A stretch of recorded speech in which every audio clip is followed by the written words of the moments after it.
the brown grass and the dull green weeds, in the yellow leaves hanging on with a fragile grip, and in the wind that whips dust and hawks, geese and tiny gnats, and in the dirty ponds that glisten from a distance, in the sand that is now the river bed. But before long, it will be the path where children make footprints while skipping rocks and catching frogs. Still, already we have named more holiness than our hearts can hold. And the ground that is this earth gives it all to us every day with the tenderness that teaches us about loyalty and commitment and hope, though it might sometimes wish to fling us and all our kind far into space. Still, it holds us here in rest and regret, marathons and marriages, with its soil and sediment, shale and slate. It caresses our sinews and synapses, stardust and skin, and call us even now to pay attention to witness the beauty that is everywhere offered. Even now, it is not too late to learn to give thanks, to know ourselves apart, and to pass this blessing on.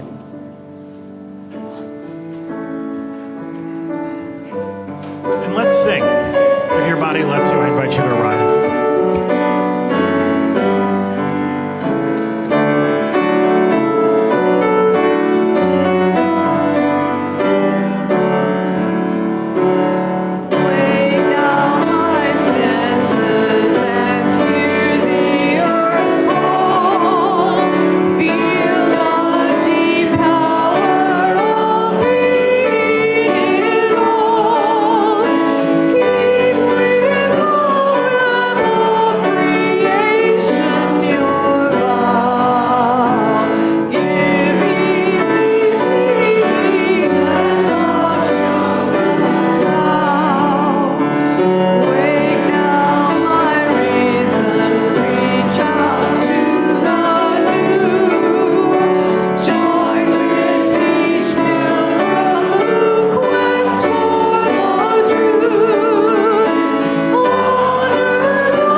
Welcome to the Unitarian Church of Baton Rouge. My name is Nathan. I'm one of your ministers. I'm very pleased to welcome you today.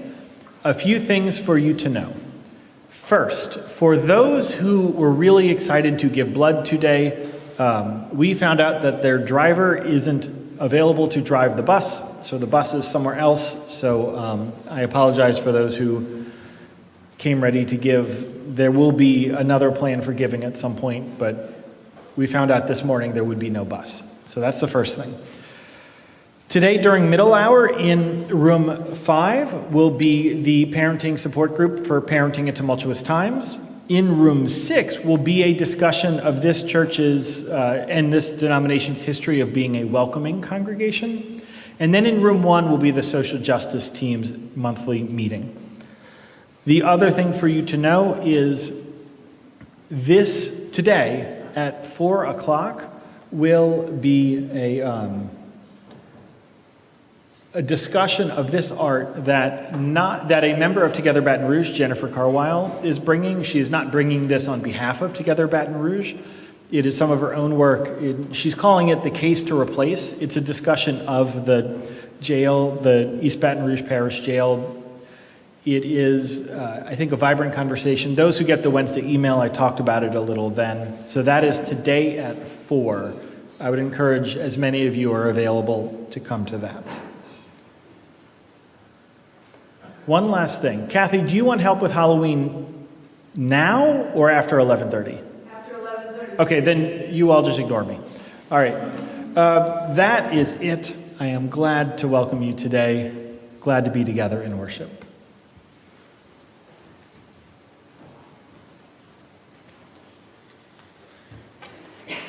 I invite you to join me now in a spirit of prayer.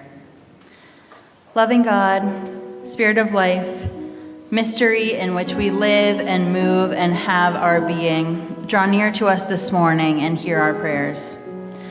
We give thanks this morning for the chance to be together, for this bright and sunny day on which we're gathered to welcome new members into our community of love, support, and joy. There is a note of possibility, of excitement, of hope that lingers in the air today. May it carry us, buoy us. May we learn to trust that feeling, to lean into it wherever it finds us. Whenever we gather, we bring with us the stresses, painful points, heaviness that life can put on us. May this morning be a time and a place where you can lay that down, at least for a little while. For all these things and those known only in the quiet of our hearts, we pray. Amen.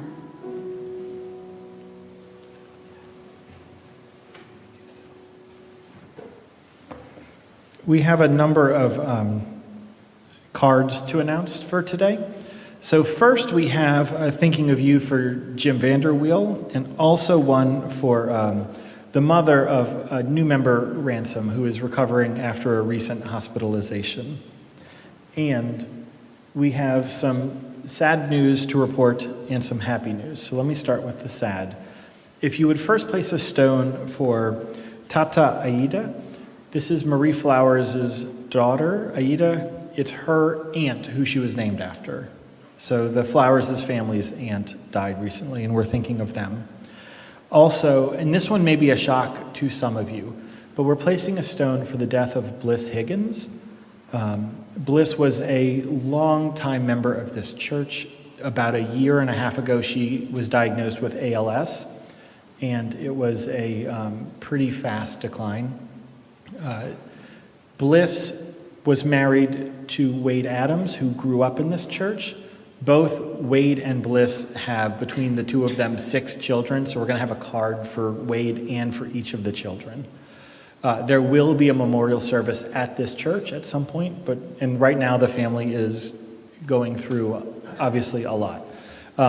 They have asked that if any of you would like to contact Wade to please go through me or Mijai Thompson, just to keep Wade from getting sort of barraged with people asking questions or whatever. But he is more than happy and would probably welcome some of your communication.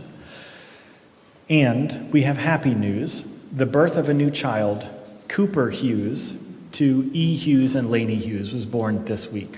So it's an up-down, complicated laugh-cry kind of church.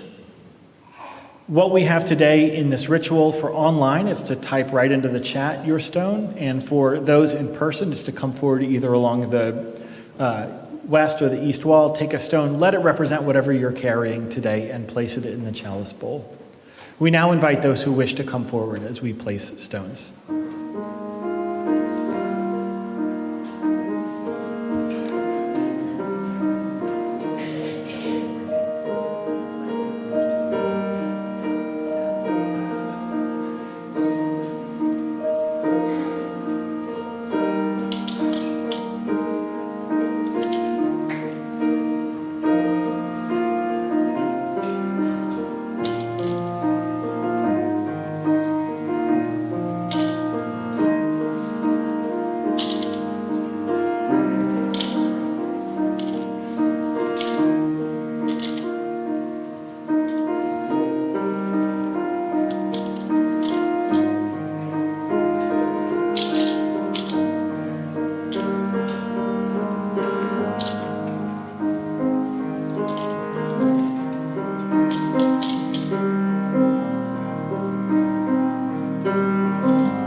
And we say together, with hope to make this a better world, we light this flame.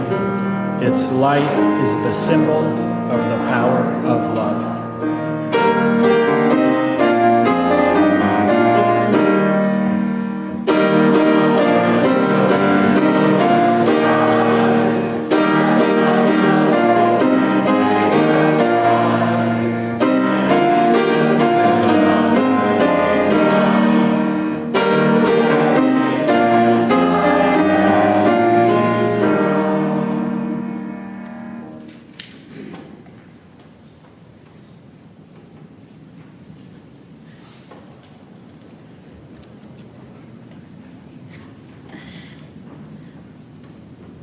We come now to the time in our service where we'll recognize our new members. Blessed are we to have each of you and those who are officially being publicly welcomed into membership here today at the Unitarian Church of Baton Rouge. Becoming a member of a Unitarian Universalist church, congregation, society, or fellowship, the many ways we are known in over 900 congregations and with hundreds of thousands of us throughout this country and around the world is no small undertaking. It takes courage, commitment, time, and a deep dedication to one's own spiritual or religious path, and the many ways we honor the sacred in all things on our planet Earth.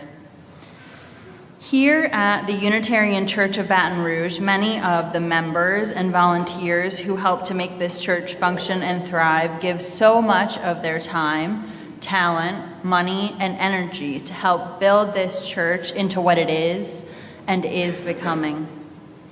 Today, I want to lift up our membership team in all of its efforts to pull into being this new member welcome service. She's not here today, but I do want to publicly thank the chair of our team, Donna Yelverton, and all of the membership team folks who have done a lot of work to make this happen. So if you're on that team, can you wave at us, please? Dottie, Suzanne, David. Yes, thank you. Thank you. I'd love to have Reverend Nathan and membership team member Suzanne Bess please join me for today's ritual.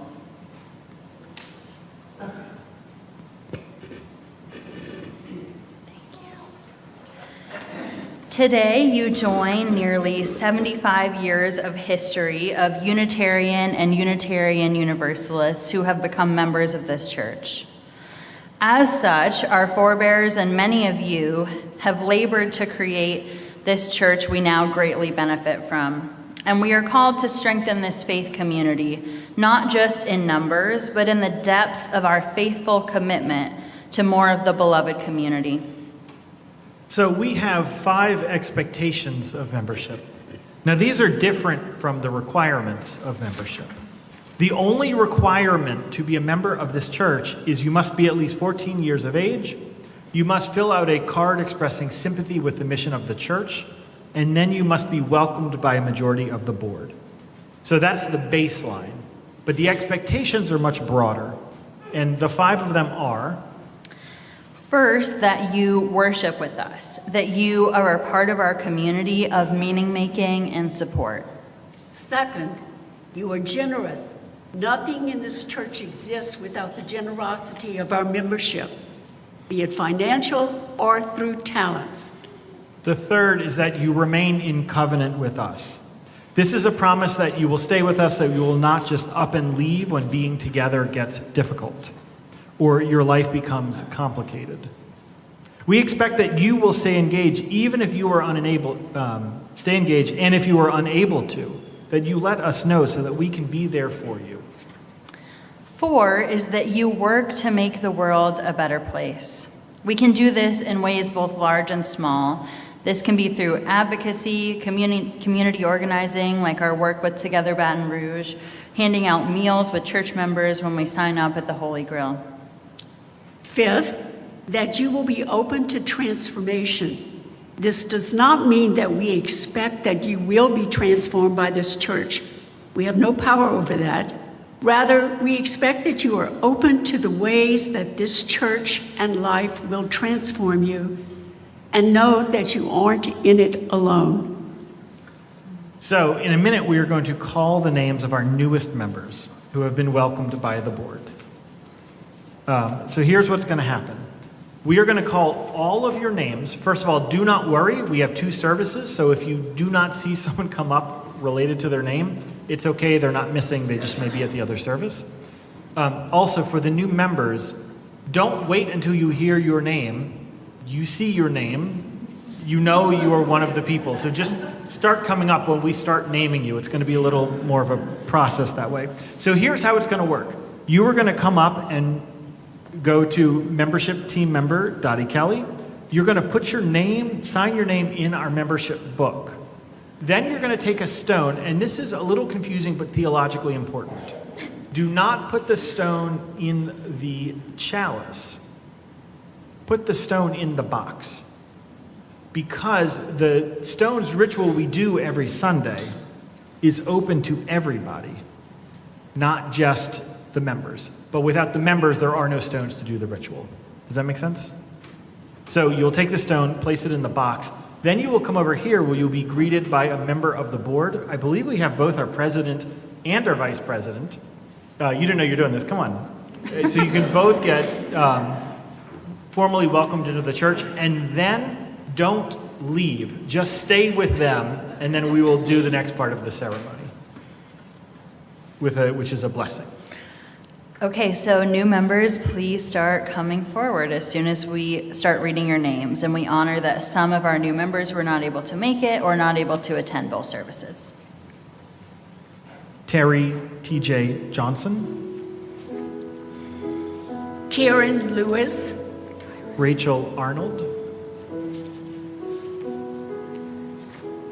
Daniel Hobdy. Seth Hales and Frank Duke. Sylvia Miller. Lauren Doherty. Ann Ransom Schleierart. Senna Chapman. Ann Brown. Sasha Nimrov. Christina Rodrigue. Elliot Rodrigue. Christina Bayer. Tina Lawrence. Ashley Heyer. Madeline Rousseau.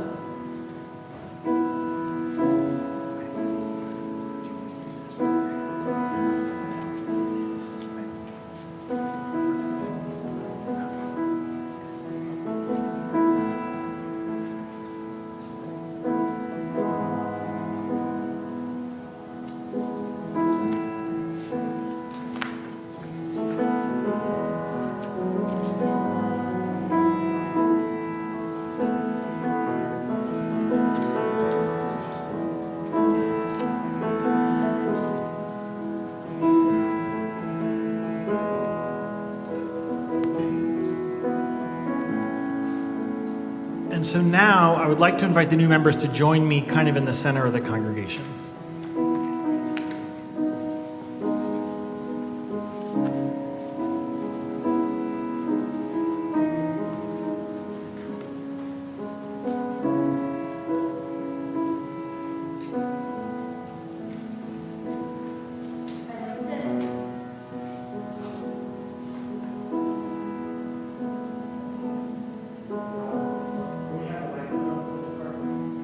Test, good. Thank you. I'd now like to invite the congregation to join me in a time of prayer. Loving God, we give thanks today for all these people who have joined our community this morning. May they find among us people who will laugh with them, hold them as they cry, show up with casseroles and cards with flowers, and even just by themselves. Let us promise that when things get hard, we won't give up. Remind us that this is part of the journey, that the hard times are what allow us to deepen into a mature faith. May we welcome them into our midst with love, excitement, and joy for all they may find here. Amen. And I would like to actually invite the congregation, so visitors, just bear with us for a minute, but would the congregation please rise and face these new members? Will you, congregation, welcome these new members and recommit yourselves to a more inclusive community? If you agree, please say we will. Will you welcome their new theologies and visions of inclusion, justice, and peace? If so, please say we will. Will you commit Will you commit yourselves to sustaining this religious community as well as sharing your love, forgiveness, and understanding of this world? If so, please say, we will. And to this newly gathered congregation, which now includes our newest members, will all of you commit yourselves to building beloved community, drawing a circle so wide that no one is outside of love and justice, and making the world more beautiful from your presence in it? If you agree. So let's give them and ourselves a warm round of applause for continued welcome and hope.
Thinking back to the religious questions of my childhood, one stands out. I was in 3rd grade when I first learned about Lent at church in holidays and holy days. And I remember distinctly wondering all throughout class if we're talking about the thing in the dryer, but I was a shy child, too shy to ask.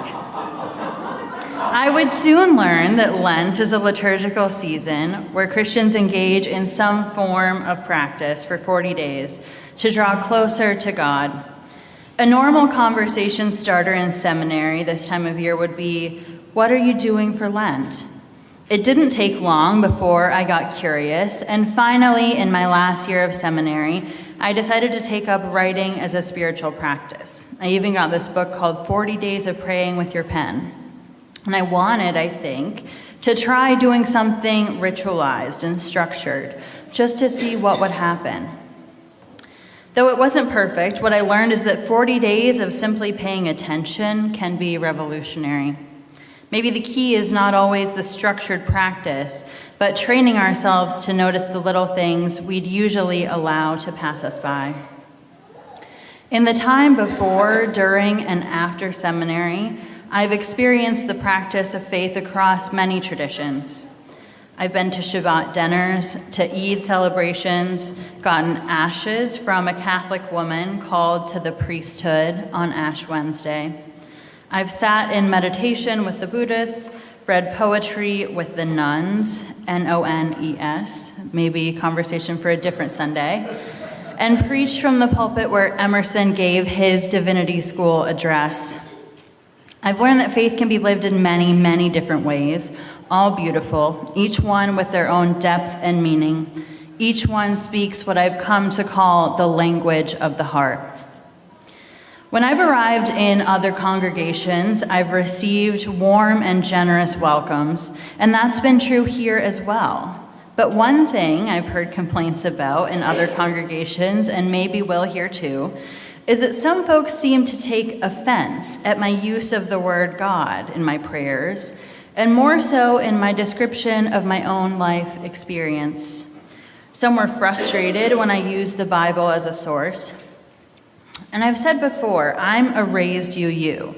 So the fact that a group of UUs might not love the use of the words God or prayer or faith is certainly not a big revelation to me. But it was less the discomfort that gave me pause and more the assumptions behind it. How do any of us know what someone else might mean by the words God, religion, prayer, faith? I'm raising this topic because it's my job as your minister to kind of pick and push at the tough stuff we hold among us. And please know that this is said in love and in care. For some among us, faith might be akin to a dirty word, at the very least a word that can cause us to stumble as Unitarian Universalists. We might wonder, faith in what exactly?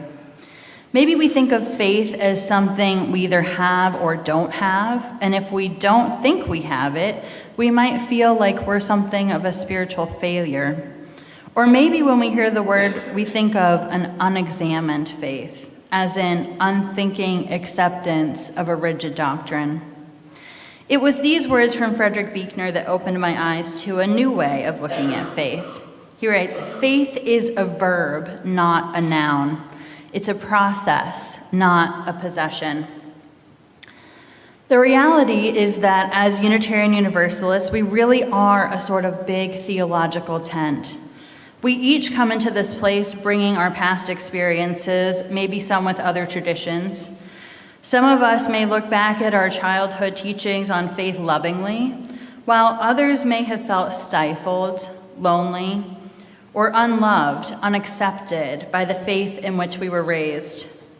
Part of growing as a human being is acknowledging our past, letting go of the parts that didn't serve us, and moving forward with what does. The landscape of our tradition is changing. Now our congregations are not necessarily made up of people leaving other traditions, but instead of folks who may never have been a part of a faith community at all. And we come hungry for something we've never had before.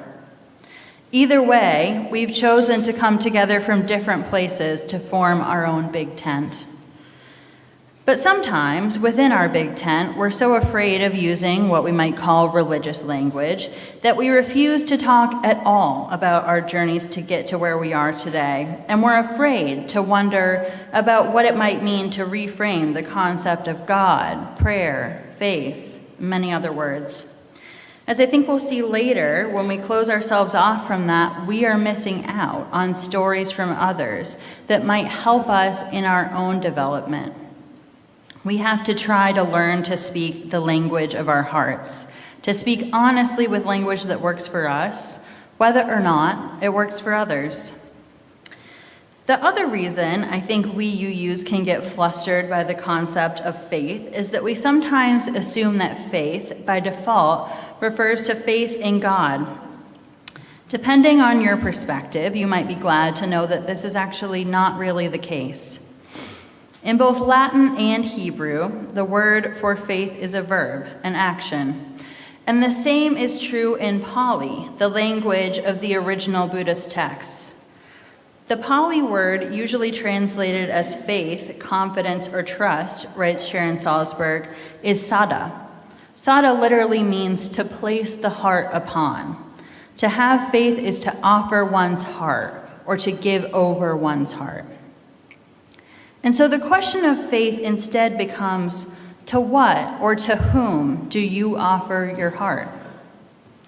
Maybe over the past few years, the people and places and things you've been willing to give your heart to have changed. And maybe not. Either way, maybe your willingness or desire to give over your heart to anything needs to be opened, reignited, renewed. Maybe you gave your heart to something and it hurt you. Maybe in order to renew your faith, you need to try to heal. Maybe you need to try to trust again, and that journey is not an easy one. Sharon Salzberg, in her book on faith, takes a Buddhist approach to the concept based on her own journey of a painful childhood and unhappy young adulthood that made way for a yearning within her for answers wherever she could find them. She writes, "To offer our hearts in faith means recognizing that our hearts are worth something, that we ourselves, in our deepest and truest nature, are of value." For me, faith requires truth-telling and honesty, acknowledgement of the good, bad, and the in-between. In the words of Anne Lamott, faith includes noticing the mess, the emptiness, and discomfort, and letting it be there until some light returns. Sharon Salzberg talks about faith as a glimmer of what the future might offer. Like a subliminal message being played under the predominant music, a sense of possibility, no matter how faint, drives a wedge between the suffering we may wake up with each day and the hopelessness that can try to move in with us on a permanent basis. It inspires us to envision a better life for ourselves. It is this glimmer of possibility that is the beginning of faith. And so I ask you to consider, what glimmers of possibility are you seeing or sensing right now? Where might be the beginnings of faith for you?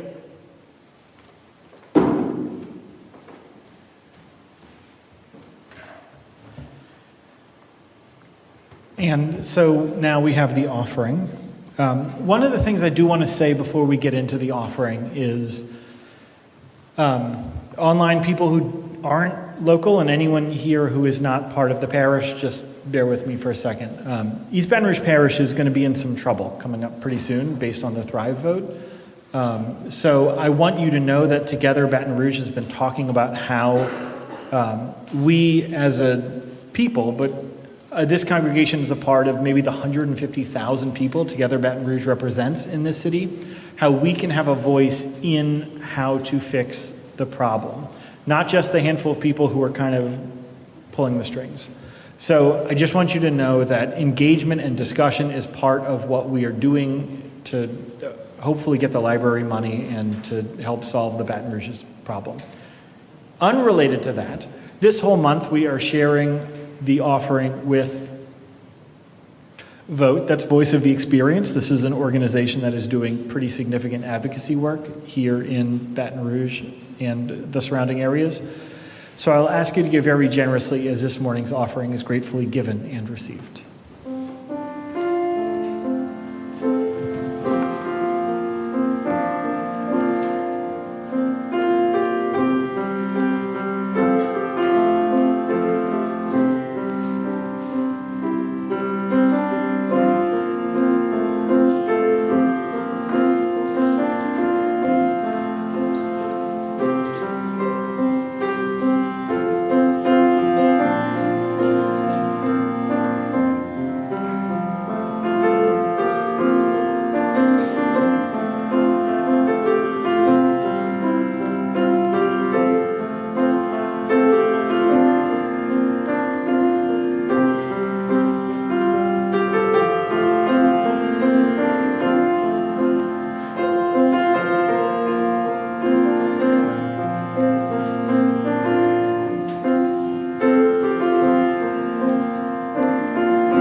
Lie back, daughter. Let your head be tipped back in the cup of my hand. Gently, and I will hold you. Spread your arms wide. Lie out on the stream and look high at the gulls. A dead man's float is face down. You will dive and swim soon enough where this tide water ebbs to the sea. Daughter, believe me, when you tire on the long thrash to your island, lie up and survive.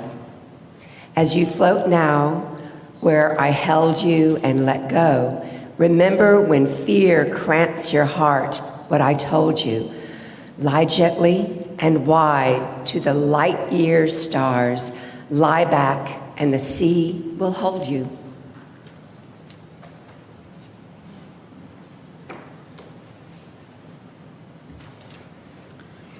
I often use the words in faith. When I say in faith, I mean that I am giving my heart over to this Unitarian Universalist tradition, with all its beauty and all of its challenges. I am together alongside all of you in this religious tradition. I said that I answered the call to ministry, and this is part of what it means. It also means that there are times when I put my faith in all of you. Sharon Salzberg writes, "For me, faith has a lot to do with courage. And it's the courage to step forward into the unknown. And first of all, to admit that we don't know. To actually admit we don't know, and yet to say, you know, I have the strength to go forward anyway." It's connecting to our own deepest strengths so that we're not defined by this circumstance we find ourselves in any given day. Faith requires an element of trust, of acknowledging and moving forward into the unknown. The poem that Kathy read us first lesson is one of my favorites. There's a gentleness, a tenderness that flows through the images. And I think it makes you feel the way faith can feel, to know that you are somehow held in the face of danger. Floating like that, you're not hunched inward the way we usually hold our bodies in tension, but you're physically open-hearted, casting our arms out wide, and you can feel yourself floating. This is also the uncomfortable nature of faith. It requires us to hold ourselves fully open in order to feel ourselves floating upon the waves. Faith is something that evolves throughout our lives. I can remember my son being maybe 6 weeks old and sleeping in his bassinet as my husband and I attempted to stop sleeping in shifts and start some sort of bedtime routine. I was watching the baby monitor with an intensity that can only be described as unhinged. And my husband pointed out, if he cries, we'll go in there. That's the agreement we've made. And it was true. This is how faith begins with tiny babies and toddlers, that they can trust their caregivers, that they're loving and safe grown-ups in their lives. My son says that church is the place where we play the music and eat the cookies. And I think that's a really good start. The children of this community understand that church is a safe and fun place to come, where they're going to be fed and entertained, where they'll be accepted. And we build on that foundation. Think back to when you were a child. As you got older, maybe 7, 8 or so, think about what you saw your family doing in terms of worship. What rituals did you take part in? Think about the children of this community and what they will learn from watching us.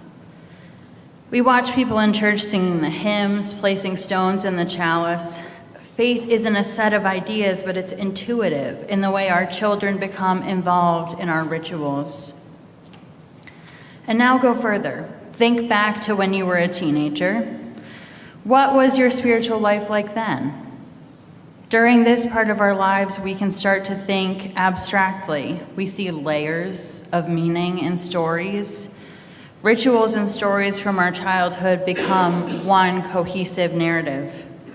We might be able to understand why we participate in the flower ceremony, for example, and how it helps us visualize our interconnected web of creation. So now imagine yourself as a young adult, maybe 18 to 22. In what ways, if any, did you question religious authority? And tell me about it later, please.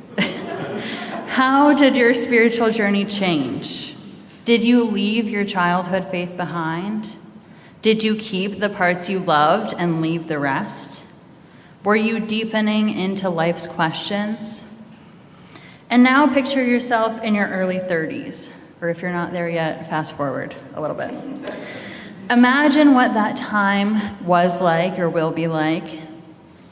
What did you learn from listening to the journeys of friends around you, or maybe your spouse? How did that help shape you? How did that help deepen into the questions that give life texture? These are loosely the stages we all go through as our faith develops during our life. But it all starts with that loving foundation, with loving, caring grown-ups that we can trust, and a place where we can watch and learn. When we bring our children here, this is what we're hoping to instill in them, that this is a safe place to learn, to grow, to ask the questions, to deepen.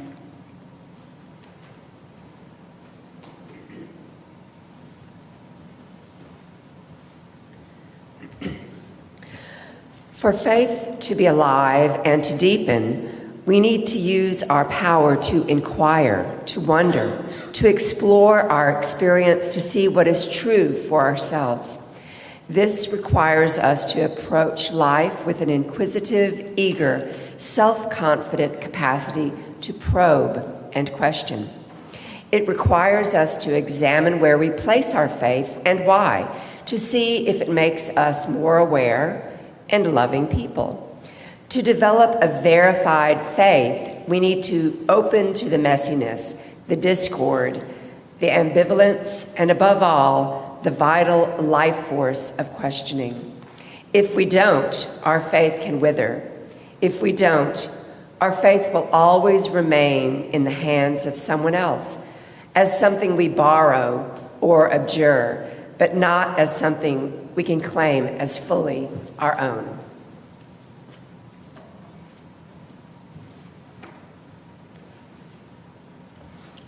Of course, whenever we talk about faith, inevitably there creeps in the question of doubt.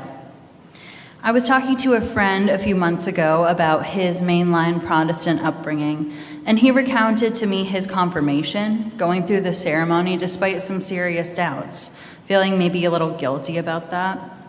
And I remember saying to him, theologians for centuries have said that doubt is an expression of faith, not a denial.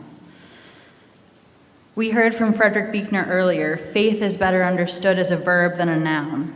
He continues, it's on again, off again, rather than once and for all. Faith is not being sure where you're going, but going anyway, a journey without maps. Doubt isn't the opposite of faith, it's an element.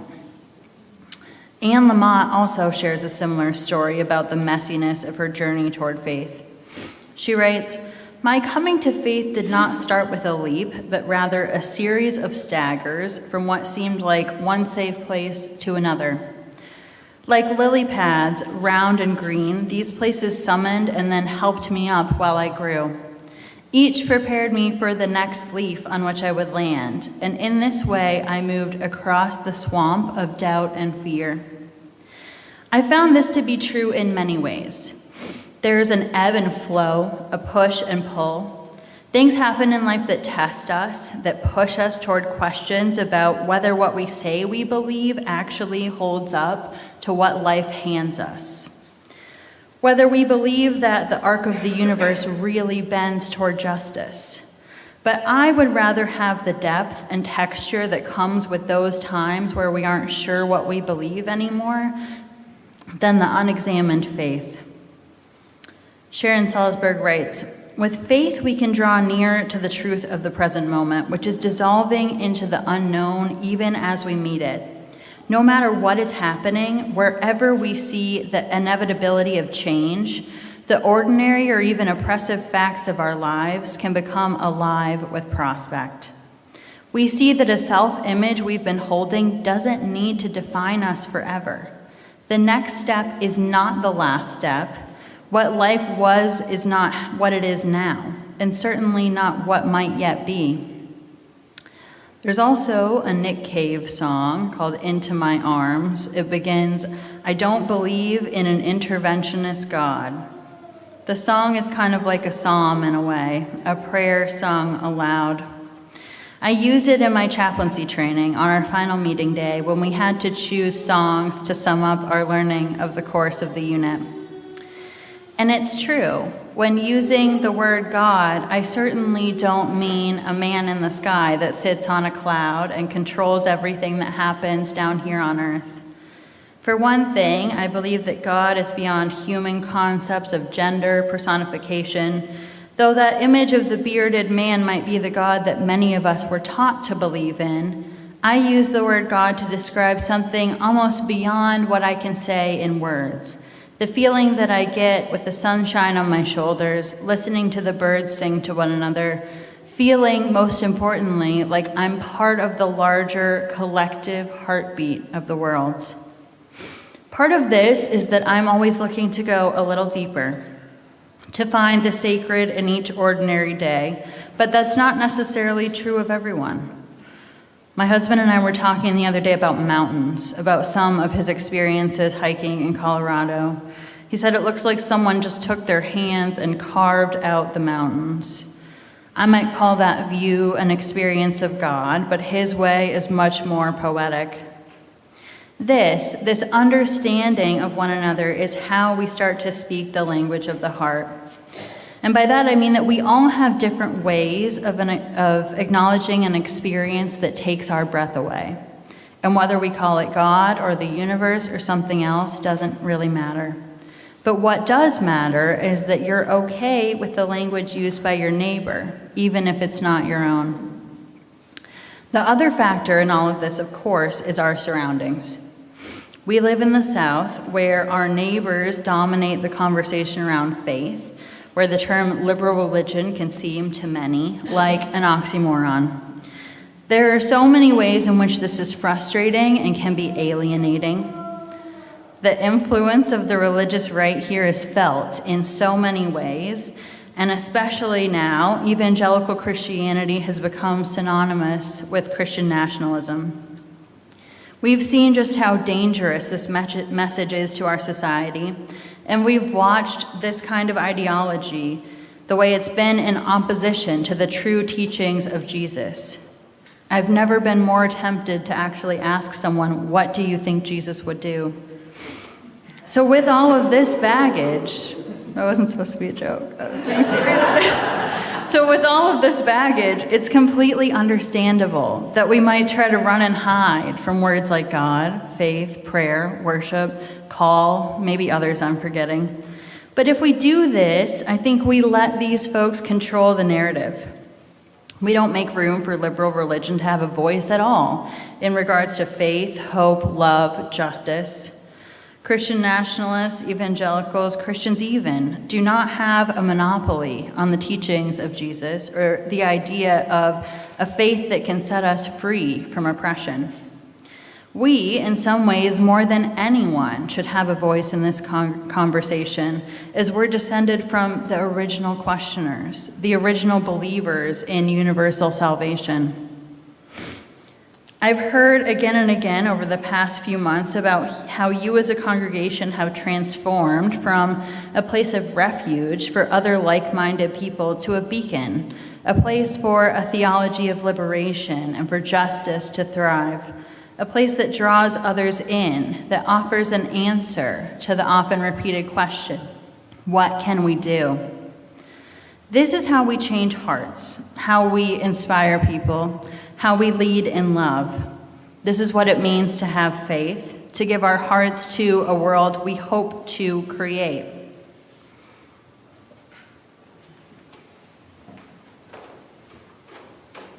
Right where you're seated, let's do this next hymn.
We have new members who have made their way to this community that we welcomed this morning and will welcome again at the next service, each coming with their own story, their own wounds, and their own wisdom, who by some miracle found their way through our doors.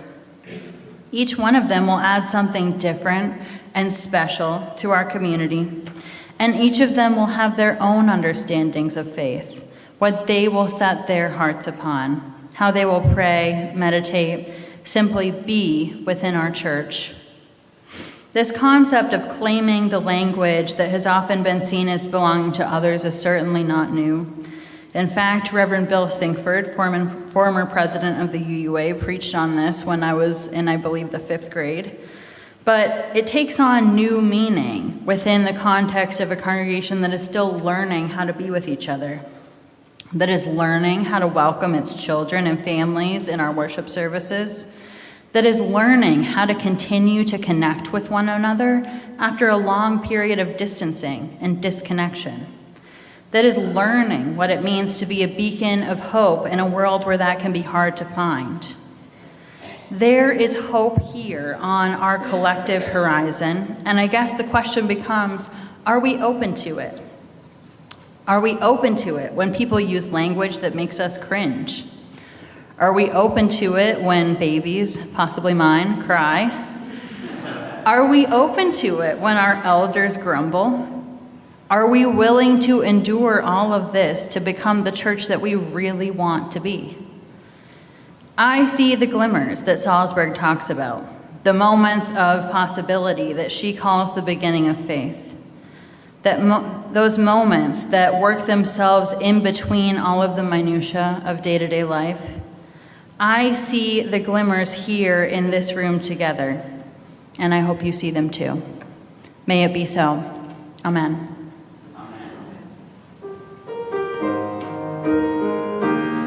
Let's sing again. If your body lets you rise, rise.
May you learn this morning to speak the language of your own heart.